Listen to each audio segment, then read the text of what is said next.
welcome to an Everyday Canines video. In this episode on the A to Z of Hoopers, we're going to look at shaping a barrel. Now we've got our Angel, who is an 8-year-old rescue greyhound, and she has never done this. And she doesn't do a lot of shaping, so we're going to see what she makes of this exercise so you can see what happens when you've got a completely new dog doing this. Because all my other dogs are pretty good at this. So we said we'll go with a dog that really doesn't know what it's doing. So we have our barrel, we have our dog, we have lots of sausage. So what I want to see with Angel, I want to see her starting to think about this object as something she goes around. So now she's happening to go around that just by chance because she's looking at me and wondering what I'm doing. So I'm going to reward that by a drop treat on the floor. And then I'm going to wait to see what else she does. Now greyhounds are not renowned for shaping, but I think half the time it's because people, good girl, don't think about doing it with greyhounds. And they are actually quite bright. They just have to have enough value for what they're doing. Okay, so I'm going to stand this way. I'm going to turn my body. See how that subtle change of my shoulders just made her think about going that way. She is not trained to do agility or anything like that. She's done a bit of obedience. So, you know, this is really good. So I'm just, you know, it just was a thing that she went, you're that way. So if I turn a little bit this way, let's see if I'll get her to go around. Just wait and see if she'll come around a bit. Good girl. Good girl. Now she didn't go all the way around the barrel, but she came back to me and I'm happy with that. Now let's see what else she can do. Can she think to herself about going back? Can we, if I turn my shoulders a bit? Yeah, good girl. So I'm just giving very subtle signals to help her along, but she's the one making the choice. I'm not telling her to do anything. Good girl. So if we turn back that way, yeah, good girl. And now let's see if I do it with slightly less, yes. So that was less movement. Now this is what I want. I want to see her going back and forth around the barrel. Oh, Angel says, I get this. I barely moved that time. Good girl. I would be ideally dropping this on the floor, but because I've got two other dogs who are going to pick it up quicker than Angel, we'll not break. Good girl. Well done, you. Yeah, look at you. So that is fantastic. So we start to get, so all I'm going to do is take a very slight step back and see if she can come a little bit further forward. Merlin's getting excited because Angel is excited. So now I've changed position. So is that going to... Oh, good girl. Yeah, the sausage is up there. So you see that just for a second she was like, she's changed position. What does that mean? Now I don't want her doing that. We will obviously eventually teach that eventually, but at this stage I don't want her doing that. So cutting across doesn't earn anything. I might have to do a subtle movement. She was not so good on this side as the other side. I'm just having a think. What was I doing that was earning me a sausage? A little bit static. We're having a thinking moment. Let's say what I could do is gently just pull her away. She said, I'm a greyhound, I don't pull. There. And then just move back and just see if that little just triggers a bit of movement. So she's a dog very new to shaping, so it's sort of a bit, And she's sort of like, what's going on? But this is fine. This is what you're going to get. So because she's stalled out a little bit, I'm going to see if I can get any sort of movement. If she does any sort of movement in that direction, good girl, get it. Oh, get it. She looked at my hand.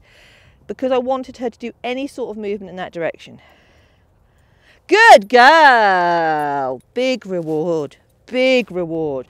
So I wasn't actually helping her, but I was waiting for any subtle movement from her to see if that would trigger her to move, and then I could reward that. Okay.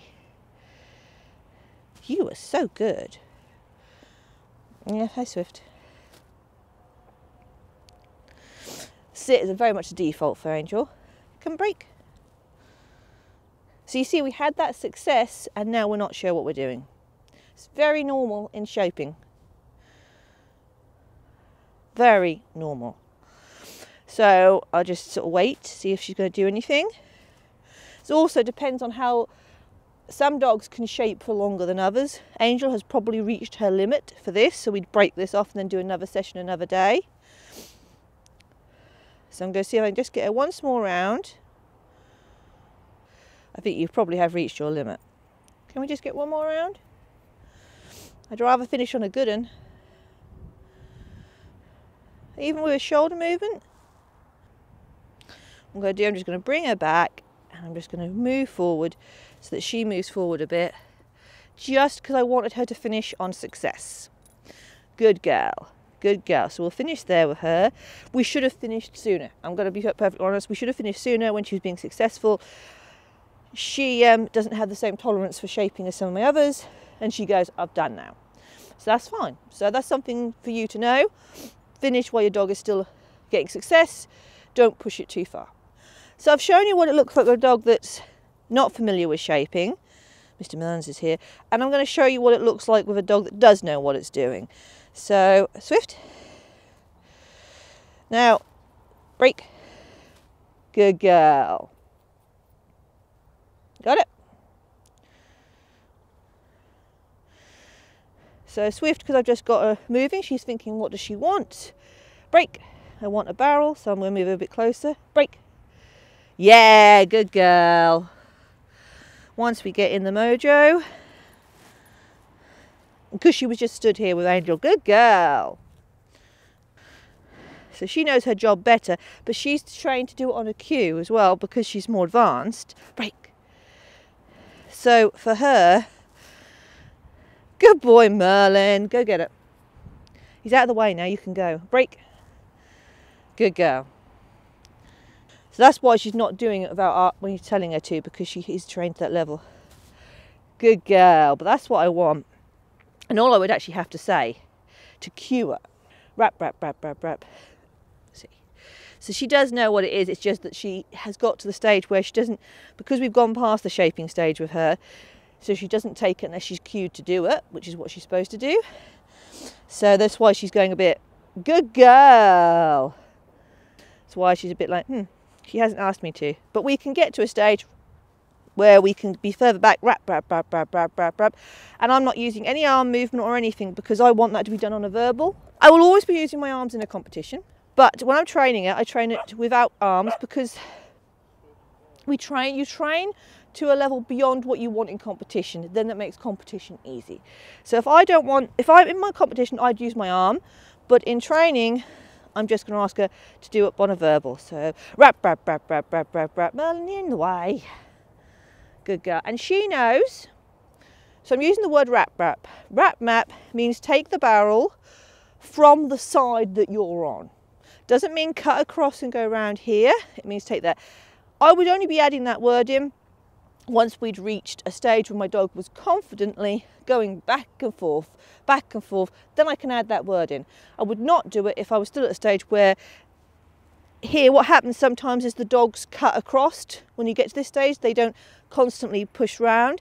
So if that's a thing and your dog is doing it, when you've put some distance in, you don't want to add the word because you'll muddle your cue. Now, I've gone quite far back with Swift because I know she can. I wanted to show you what we were building up to. Obviously at an early stage, you're going to be starting here, rap, rap, rap, rap, rap. Good girl. And then you're going to be moving back, rap, rap, rap, rap, rap, and moving back, and work as much distance as you can. Rap, rap, rap, rap, rap. This is, again, I like doing the Hoopers exercises. You can do Hoopers exercises while you're sitting on the sofa. As long as your floor is non-slip and the obstacle isn't moving all over the place so that your dog is safe when they're doing this, so you're not doing it straight onto a laminate floor or tiled floor, then you can do this while you're sitting on the sofa. Commercial break comes on, you're sitting there and you start doing these. I've done this, I've sat on my bed, I've sat on the sofa and had this at the other side of the room, just sat there, going without arms. Rap, rap, rap, rap, rap. Good girl. Get it? And it's that you just sit there doing it. And again, it's proofing that behaviour. The dog says, well, I do that behaviour no matter what my human is doing. Doesn't matter that they're sitting down. So that is what we want stage one of teaching the barrel. We just want value for going round the barrel. Now, my rap, rap cue will always mean you're turning back towards me. Okay, that's something to bear in mind. And on the next stage, we'll be looking at what it looks like when we want to do a pass-by. So I hope you've enjoyed this Everyday Canines video, and if you have, you'd like to subscribe to the YouTube channel, and you can click the bell icon and that'll tell you when new videos are coming out. You can also find us on Facebook and Instagram, and I hope to see you all again very, very soon.